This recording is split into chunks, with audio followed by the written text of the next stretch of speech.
Don't forget to like the video, subscribe to the channel, and leave your thoughts in the comments below. This is my story, one I never thought I'd share, but maybe someone out there needs to hear it. What happened to me changed everything I believed in about love, trust, and betrayal. So here it goes. It started, like most nightmares do, wrapped in the mundane warmth of everyday life. If you'd asked me 6 months ago, I would have told you I was a lucky man, maybe even blessed. 15 years married to Sarah. 15 years of what I genuinely thought was a partnership, a team. We weren't perfect, no marriage is, but we communicated, we laughed, we built a life together in the house I'd inherited from my parents. It was comfortable, stable. Sarah wasn't just my wife, she was my best friend, the person I turned to for everything. Or so I thought. She came into the marriage with her daughter, Chloe, who was just 8 years old then. I stepped into the stepfather role readily, maybe too readily. I loved Chloe like she was my own flesh and blood. Watching her grow from a shy kid into this bright, vibrant young woman preparing for her own wedding, it was one of the genuine joys of my life. I walked her down the aisle in my mind 1,000 times, feeling that swell of pride. We weren't biologically related, but the bond felt real, forged through years of homework help, scraped knees, driving lessons, and late-night talks about boys and dreams. She called me Dad sometimes, usually when she wanted something, but it always hit me right in the chest, a little jolt of warmth. Sarah and I never had children of our own. A few painful attempts early on led us to decide that being a family of 3 was enough. Looking back, maybe that was the first crack I ignored. Maybe she always yearned for another child, a biological link that Chloe and I didn't share with her in the same way. But she never said anything, not explicitly. We seemed settled, content in our little world. The biggest excitement on our horizon was Chloe's wedding. She was marrying Mark. Mark, God, just saying his name now makes my stomach churn. He seemed like a decent guy. Maybe a bit too smooth, a bit too eager to please, but he made Chloe happy. That's all that mattered to me. He was ambitious, working in finance, always immaculately dressed, quick with a compliment. He integrated himself into our family life seamlessly over the past 2 years. Sunday dinners became a regular thing, the 4 of us. Mark would bring wine, charm Sarah with stories about the market, talk sports with me, and dote on Chloe. He played the part of the perfect future son-in-law so well, I never suspected a thing. Why would I? He was young, barely 25, Chloe's age. Sarah was 45, 20 years his senior. The idea was ludicrous, unthinkable. It belonged in trashy novels, not in my quiet suburban life. We were planning the wedding together, Sarah and I. She threw herself into it with an energy I hadn't seen in years. Picking venues, tasting cakes, agonizing over flower arrangements. I chalked it up to mother of the bride excitement, living vicariously through Chloe perhaps. She spent hours on the phone, texting constantly, often smiling mysteriously at her screen. Wedding stuff, she'd murmur if I asked. Sometimes she'd meet Mark to discuss details, or so she said. Florists, caterers, vendor coordination. It seemed plausible. Chloe was busy with her job, finishing up her master's degree. It made sense for Sarah, who worked part-time from home, to take the lead. Looking back, the signs were there, weren't they? The late-night errands, the sudden interest in lingerie she hadn't shown in years, the way she'd sometimes flinch slightly if I touched her unexpectedly. But I explained it all away. Stress about the wedding. Midlife changes. Maybe she was just feeling revitalized. I wanted to believe everything was fine because the alternative was too terrifying to contemplate. My life was built on the foundation of our family, my marriage to Sarah, my relationship with Chloe. To question any part of it felt like willingly taking a sledgehammer to the walls of my own home. The blindness wasn't accidental, it was a defense mechanism, a shield against a truth I wasn't equipped to handle. The last normal memory I have is a Sunday dinner, maybe 2 months before everything imploded. Mark was there, charming as ever. Chloe was radiant, showing off her engagement ring. Sarah was attentive, overly so maybe, laughing a little too loudly at Mark's jokes, touching his arm perhaps a little too often. I noticed, filed it away as odd, but dismissed it. Motherly affection, perhaps? Relief that her daughter had found someone she approved of? Anything but the truth. The truth was a monster hiding under the bed, and I was determined to keep the lights off. That night, after Chloe and Mark left, Sarah seemed distant. I tried to talk to her, asked if everything was okay. She waved me off, blaming wedding stress again. Said she needed some space, went to sleep in the guest room. It wasn't the first time, but it was becoming more frequent. The distance between us was growing, a silent chasm I didn't know how to bridge, filled with unspoken tensions and ignored red flags. I felt a tremor then, a deep unease settling in my gut. But still, I didn't know. I couldn't let myself know. The foundation was cracking, but I just kept patching the plaster, pretending the structure was sound. I was living in a house of cards, admiring the view, completely oblivious to the hurricane gathering just outside the door. The hurricane hit on a Tuesday. A perfectly ordinary Tuesday, gray and drizzly, the kind where nothing significant is supposed to happen. I came home early from work. We'd had a minor plumbing issue in the office building, and they sent everyone home around 3 p.m. while they sorted it out.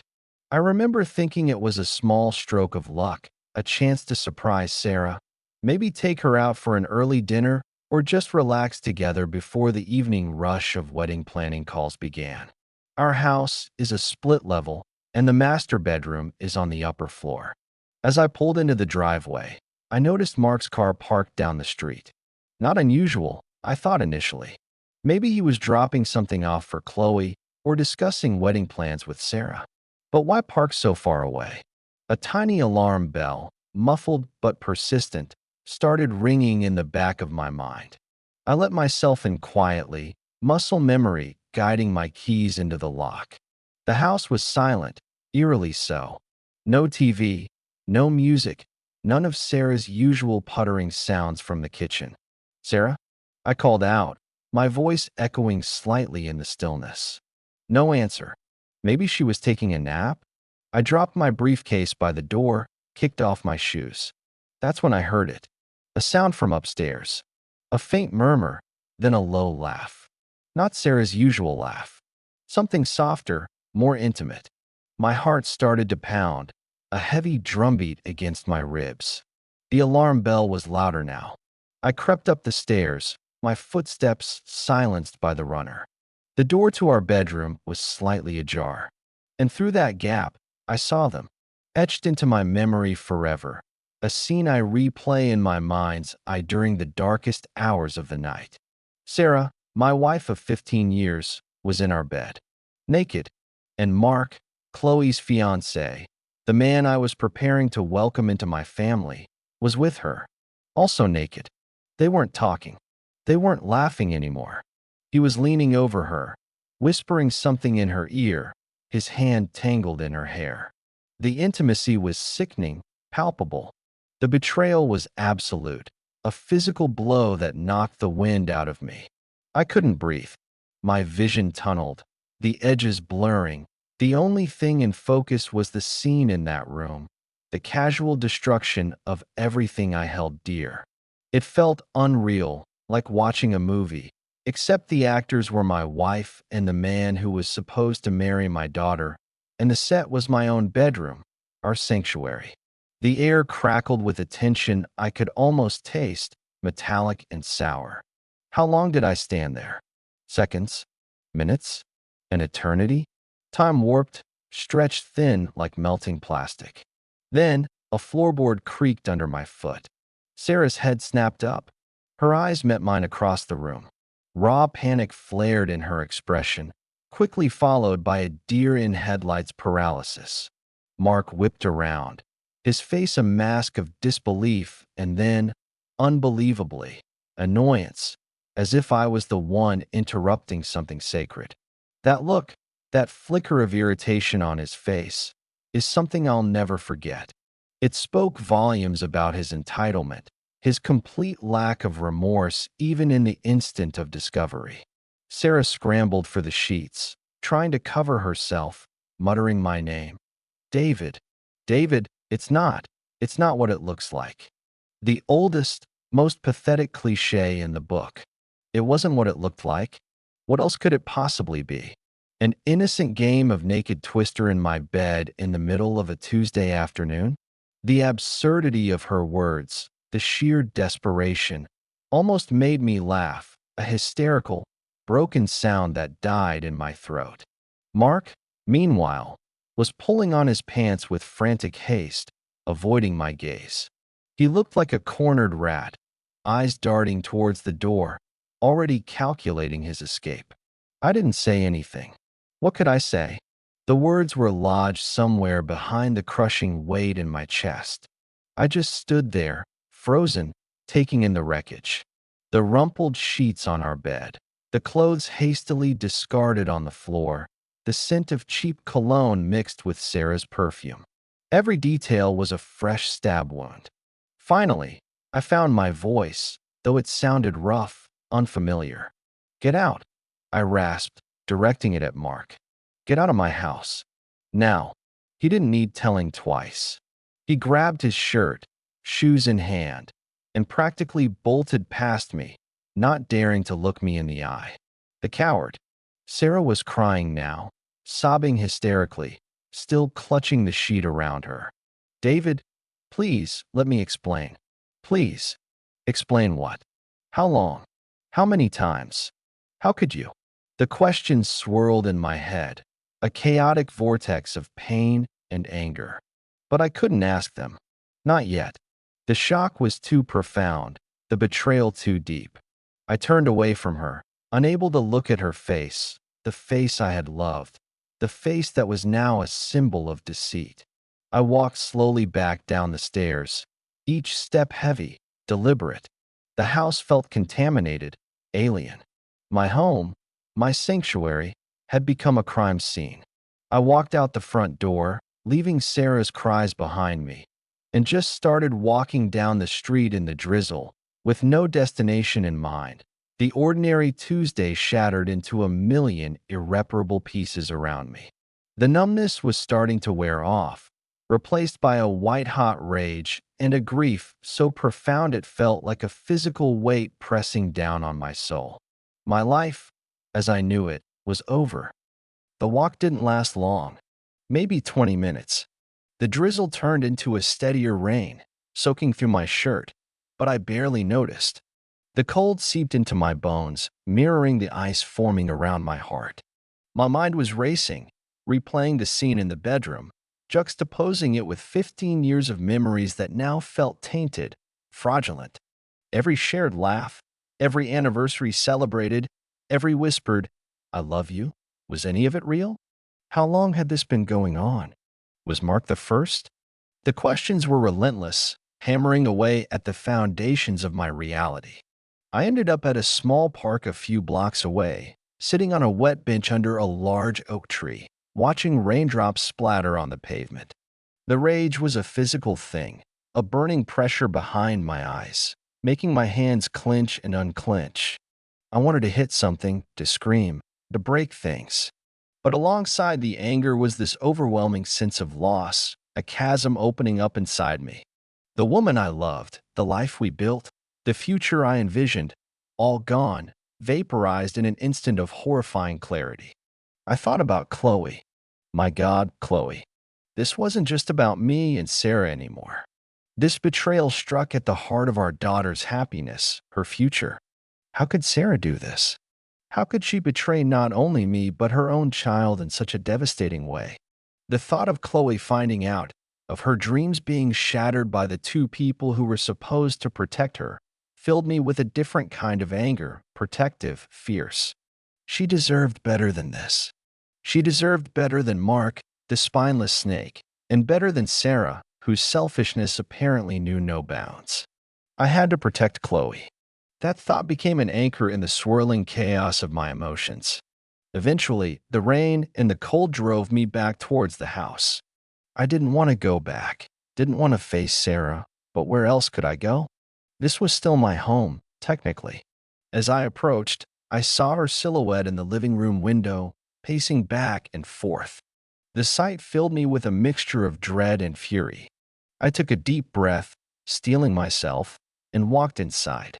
She rushed towards me as soon as I closed the door, her face tear-streaked, her eyes puffy and red. She was dressed now, but looked disheveled, broken. "David, thank God you're back. We need to talk. Please, let me explain." Her voice was thick with tears, pleading. "Explain what, Sarah?" I asked, my voice dangerously quiet. "Explain how you ended up naked in our bed with our daughter's fiancé?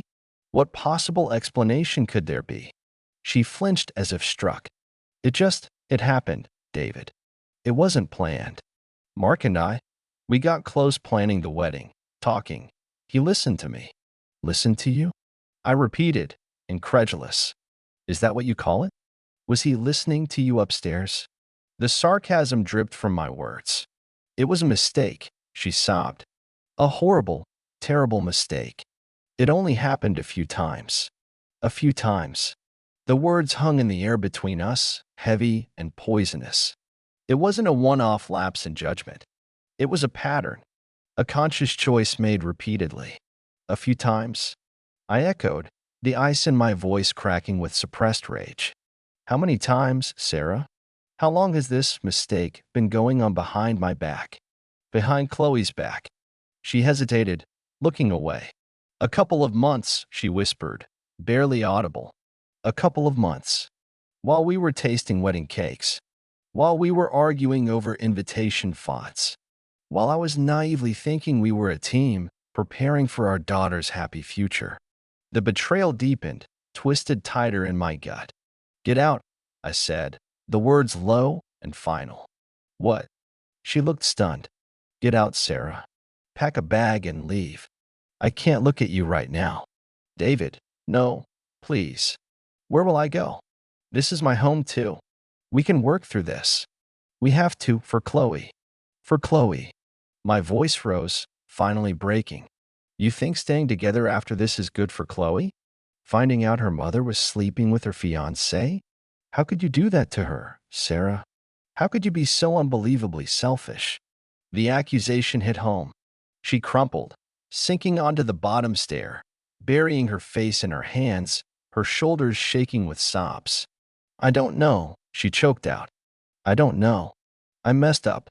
I messed up so badly. But please, don't make me leave. We can fix this. I love you, David. I still love you." Her words felt like ashes in my mouth. Love? This wasn't love. This was a desecration of everything love meant. "I don't believe you," I said flatly.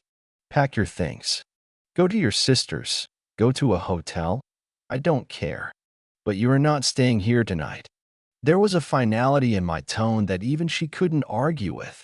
Defeated, she slowly climbed the stairs, the same stairs I had climbed less than an hour ago to discover the ruin of my life. I stood there in the hallway, listening to the sounds of her packing, the opening and closing of drawers, the quiet zip of a suitcase. Each sound was a hammer blow to my already fractured heart.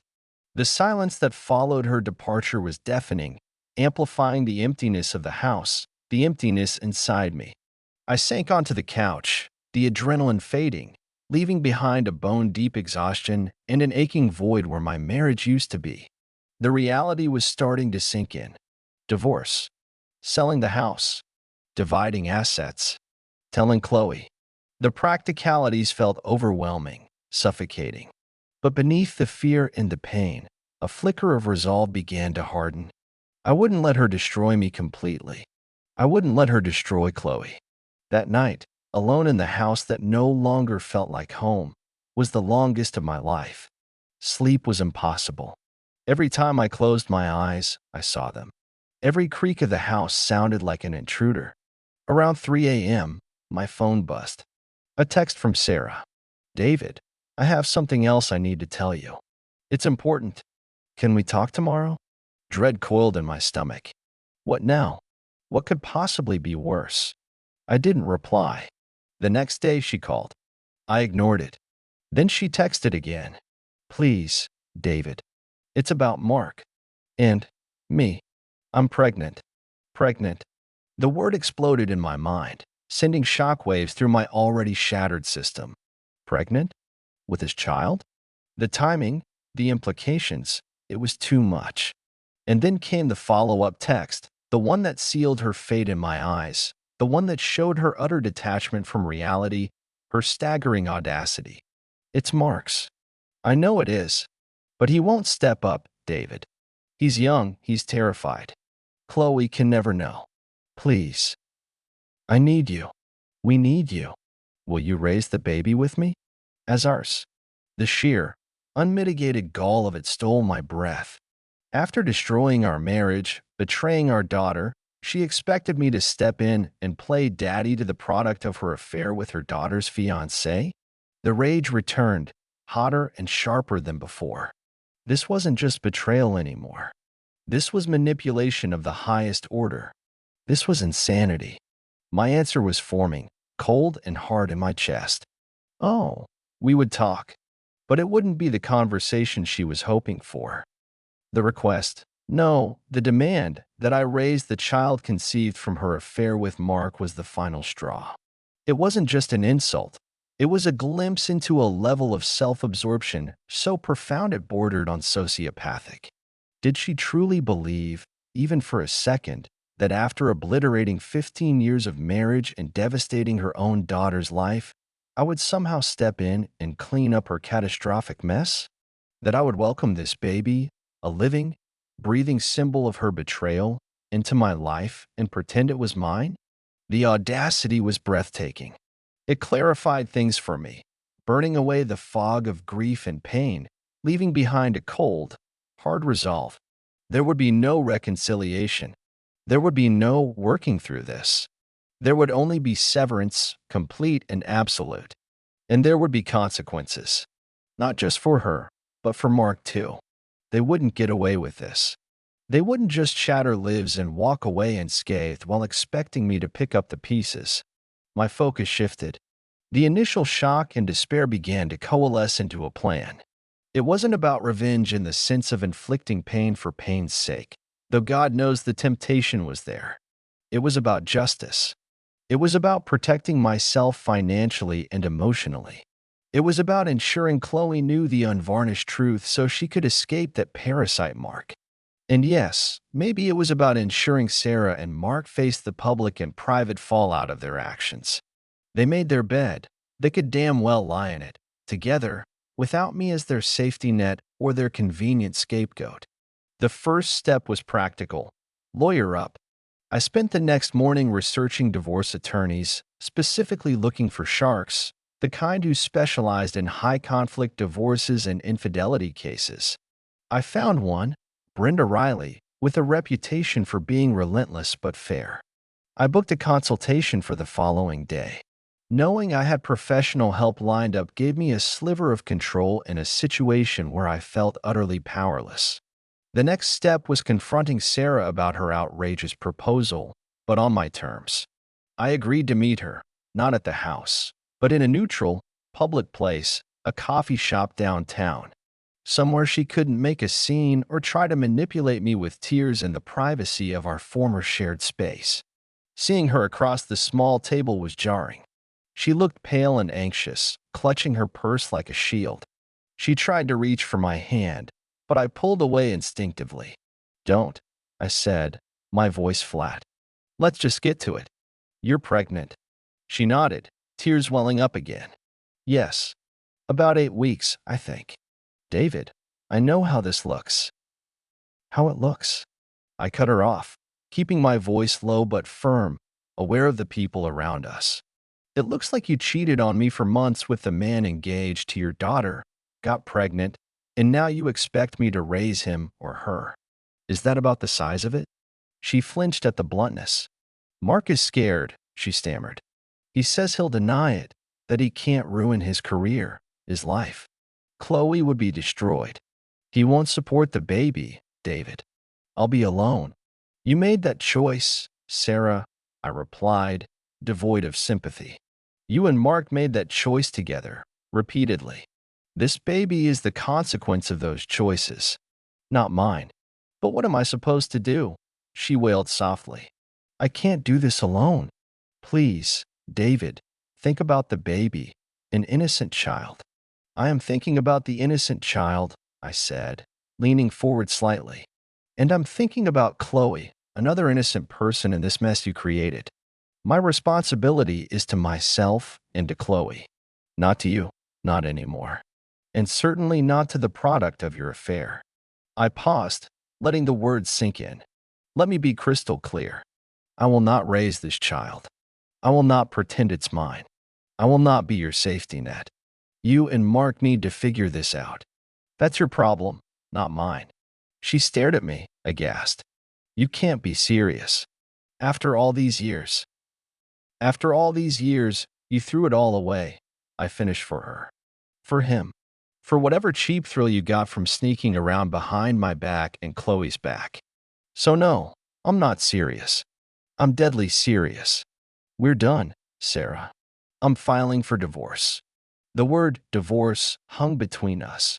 She looked genuinely shocked, as if, despite everything, she hadn't truly believed I would leave. Divorce? But the baby is not my concern, I reiterated. You need to tell Mark he's going to be a father and figure out your next steps. My next step is meeting with my lawyer tomorrow. Her face crumpled. The tears flowed freely now, silent and desperate. Part of me, the man who had loved her for 15 years, felt a pang of something resembling pity. But it was quickly extinguished by the memory of her betrayal and the sheer nerve of her request. She had mistaken my kindness for weakness, my loyalty for stupidity. That mistake would cost her dearly. I stood up. There's nothing more to say. Don't contact me unless it's through my lawyer. I turned and walked away, leaving her sitting there alone, the weight of her decisions finally crashing down on her. Walking out of that coffee shop felt like shedding a heavy skin. The path ahead was daunting. Divorce, the inevitable confrontation with Chloe, rebuilding my life from scratch. But for the first time since discovering the affair, I felt a sense of agency, a flicker of strength. I wasn't just a victim anymore. I was taking control. The next day, I met Brenda Riley. She was exactly what I needed: sharp, pragmatic, and unempathetic towards Sarah's sob story, which I relayed in detail, including the pregnancy and the request.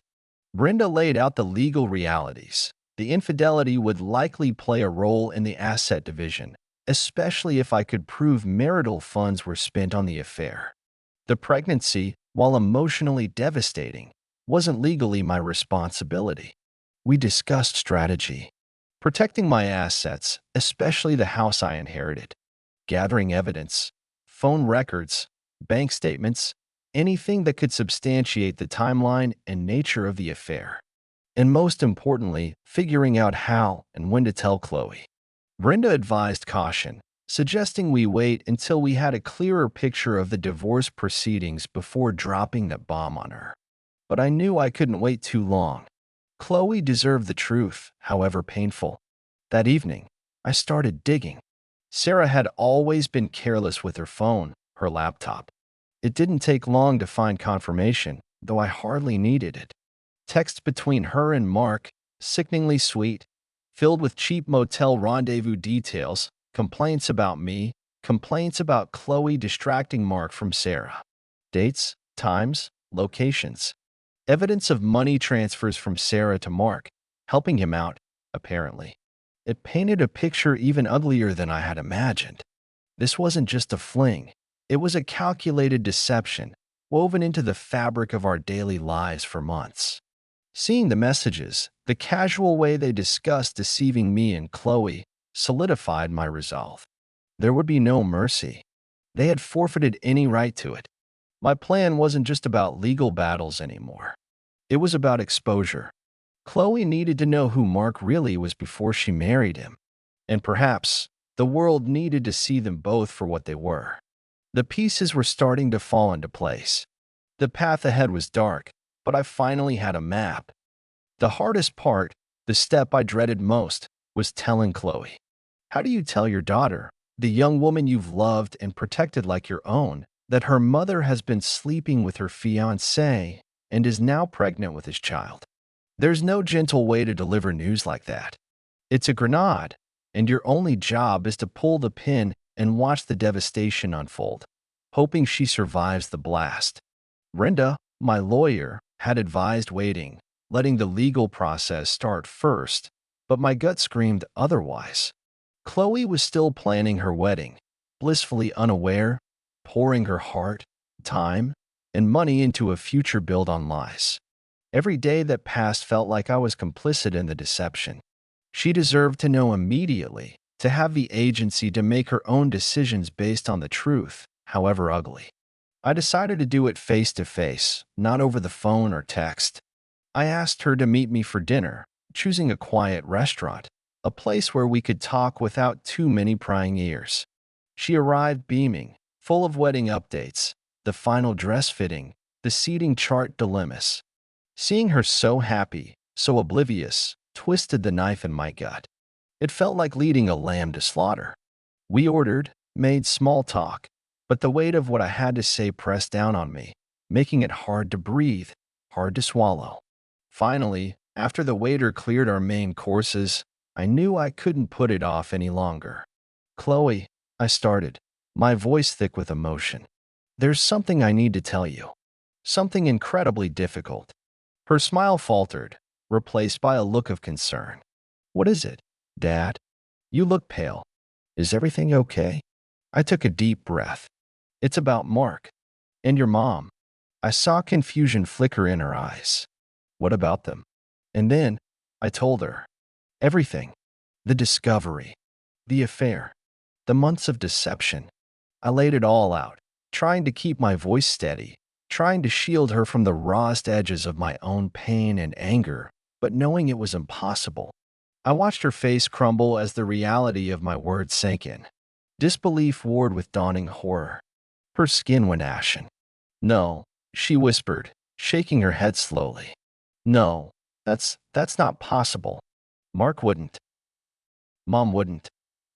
I wish it wasn't true, honey, I said, my heart aching for her. I found them. Together. In our house. Tears started streaming down her face, silent at first, then turning into gut-wrenching sobs that shook her whole body. She covered her mouth, trying to stifle the sounds, looking around the restaurant with wide, panicked eyes. I wanted to pull her into my arms, to shield her, but we were in public. I felt helpless, watching her world implode. But the wedding, everything. She choked out between sobs. He loves me. Mom loves me. I know this hurts more than anything, I said softly. And their actions have nothing to do with their love for you, Chloe. This is about their own selfishness, their own brokenness. It's not your fault. None of this is your fault. She just kept shaking her head, lost in a sea of shock and betrayal. The pain in her eyes was unbearable. Then, I had to deliver the final blow. The hardest part. There's more, I said, my voice barely a whisper. Mom. Mom is pregnant, Chloe. And it's Mark's child. That was the grenade's full impact. She stared at me, her eyes vacant, uncomprehending for a moment. Then, a strangled cry escaped her lips.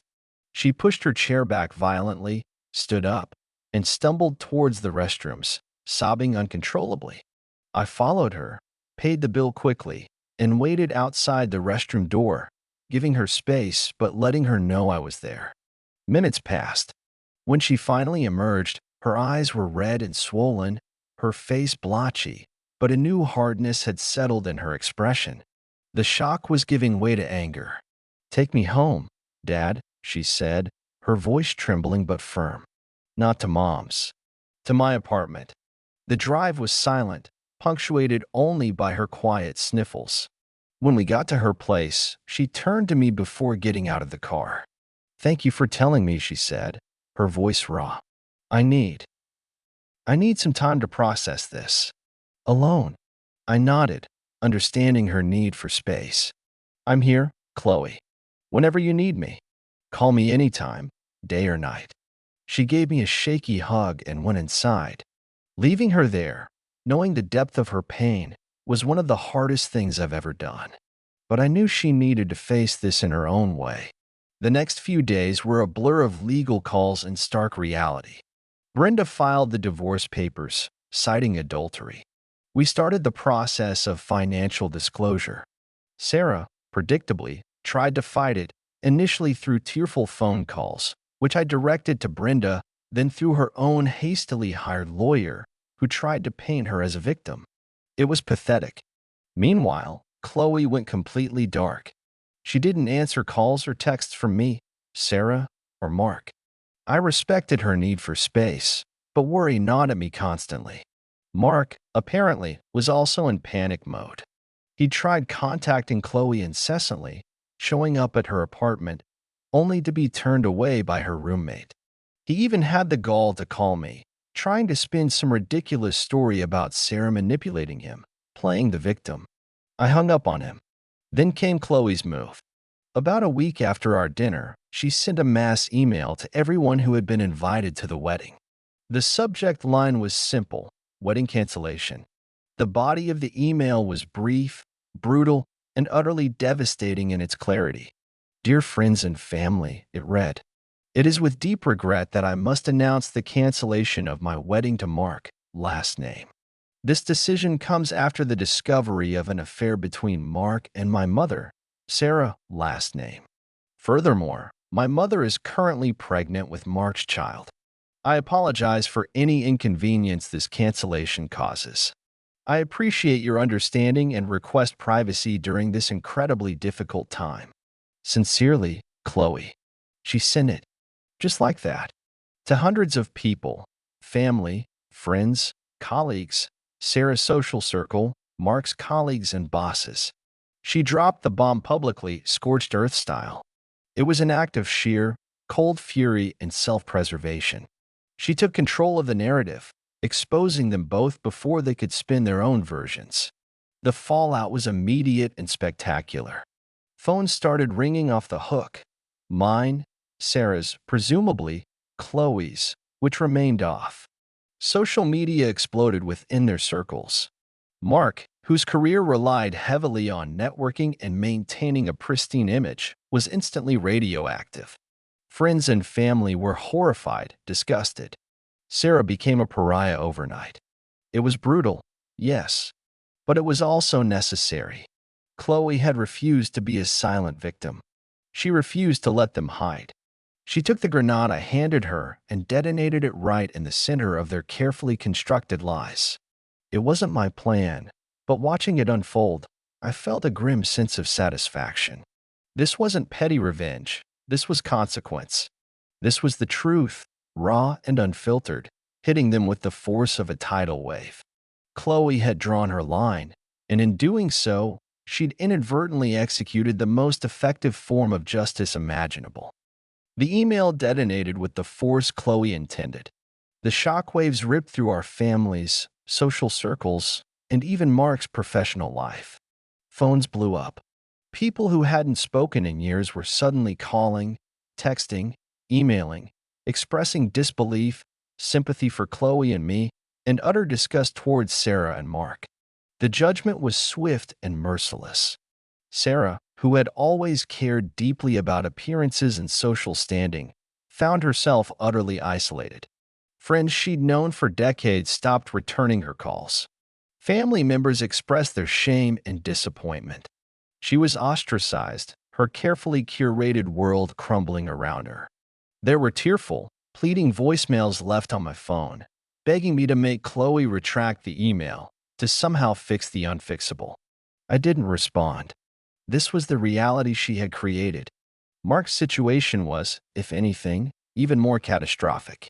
His company, a conservative financial firm where image was everything, apparently took a very dim view of employees engaging in scandalous affairs, especially one involving their fiancé's mother. Whispers turned into formal inquiries. Combined with the sudden public knowledge of his impending fatherhood via an adulterous relationship, his position became untenable. Within 2 weeks of Chloe's email, Mark was quietly let go from his job. His career ambitions, The ones he'd apparently valued more than decency or loyalty were torched. He vanished from the social scene, presumably licking his wounds and trying to figure out how to salvage the wreckage of his life. Good riddance. Chloe, meanwhile, remained largely secluded, communicating primarily through text with me. She was devastated, heartbroken, but also fiercely resolute. She blocked Mark and Sarah on all platforms. She started seeing a therapist, which I encouraged and offered to pay for. She was processing the trauma, the double betrayal, one painful day at a time. She told me she had no intention of speaking to her mother anytime soon, maybe never. The wound was too deep, the breach of trust too absolute. I respected her decision, focusing on providing quiet, consistent support from a distance. The divorce proceedings moved forward, expedited somewhat by Sarah's now significantly weakened position. With the affair and its consequences laid bare, her attempts to claim victimhood or demand excessive spousal support fell flat. Brenda was relentless, using the evidence I'd gathered, the texts, the money transfers, to demonstrate Sarah's calculated deception and misuse of marital assets, funding her tryst with Mark. The fact that Sarah was pregnant with another man's child while still married also worked heavily in my favor according to state law. We negotiated a settlement. It wasn't overly punitive, but it was fair, heavily weighted towards me given the circumstances and the fact that the house was my premarital asset. She would get a portion of the assets accumulated during the marriage, enough to get back on her feet, but far less than she would have received otherwise. She wouldn't be destitute, but she wouldn't be comfortable either. She would have to face the financial reality of her choices, supporting herself and her child without me or Mark's high income to rely on. Sarah signed the papers with trembling hands, looking defeated. There were no more tears, just a hollow emptiness in her eyes. During one of the final mediation sessions, she asked, almost timidly, if I had any interest in knowing about the baby, if I might reconsider anything. No, Sarah, I said firmly. That chapter is closed. That baby is your responsibility, yours and Mark's. My focus now is on healing and supporting Chloe. I wish you clarity, but my life no longer involves you or your choices. It felt cold, but necessary. Any lingering embers of affection or pity had long since been extinguished by the sheer scale of her betrayal and subsequent manipulations. The final decree came through about 4 months after Chloe's email. Holding the document in my hands felt anticlimactic. There was no joy, no triumph, just a profound sense of emptiness and relief. A 15-year chapter of my life was officially, legally over. The house felt too big, too quiet, haunted by memories I now struggled to reconcile. Selling it was the next logical step, cutting the final tie to the life Sarah and I had shared. I put it on the market and found a buyer relatively quickly. Packing up 15 years of shared existence was brutal. Photos, souvenirs, gifts exchanged. Each object felt like a small betrayal, a reminder of a life I now knew was partly a lie. I kept very little, mostly things connected to Chloe or my own family history.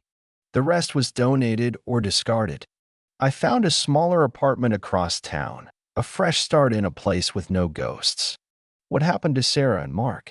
From what I heard through the grapevine, because direct contact ceased entirely, Sarah moved in with her sister temporarily after the divorce. She eventually found a small apartment and a low-paying job. The baby, a boy, was born late that year.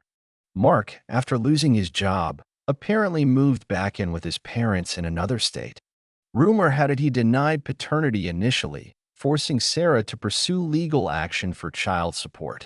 Whether he ever stepped up, financially or otherwise, I don't know, and frankly, I don't care. They created that situation. They could navigate its consequences. My justice wasn't about orchestrating their downfall, but about refusing to enable them, refusing to absorb the consequences of their actions, and allowing the truth to do its work. Chloe's email did more damage than any legal maneuvering on my part ever could have.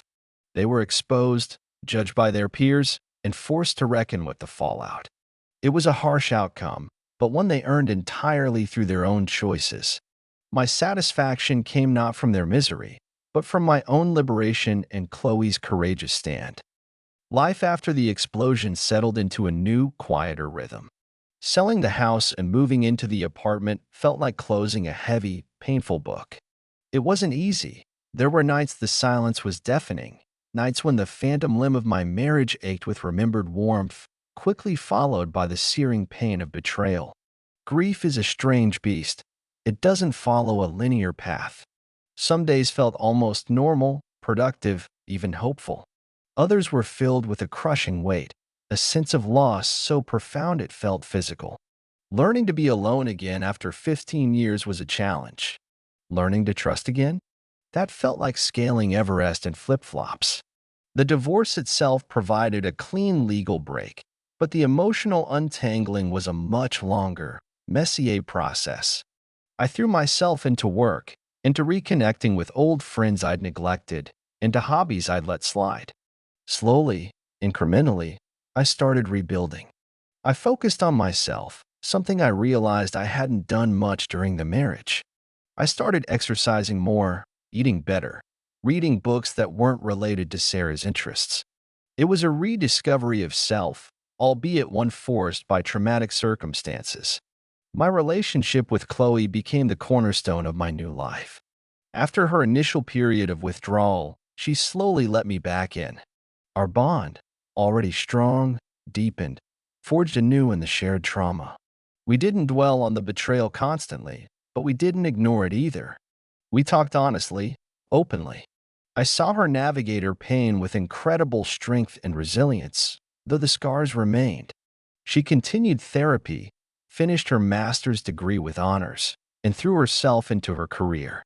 She rebuilt her social life, leaning on true friends who supported her without judgment. She never spoke to Mark again after that fateful email. As for Sarah, Chloe maintained a strict boundary of no contact for a long time. Eventually, nearly a year later, she agreed to meet her mother in a controlled setting, with a therapist present. I wasn't privy to the details, nor did I ask to be.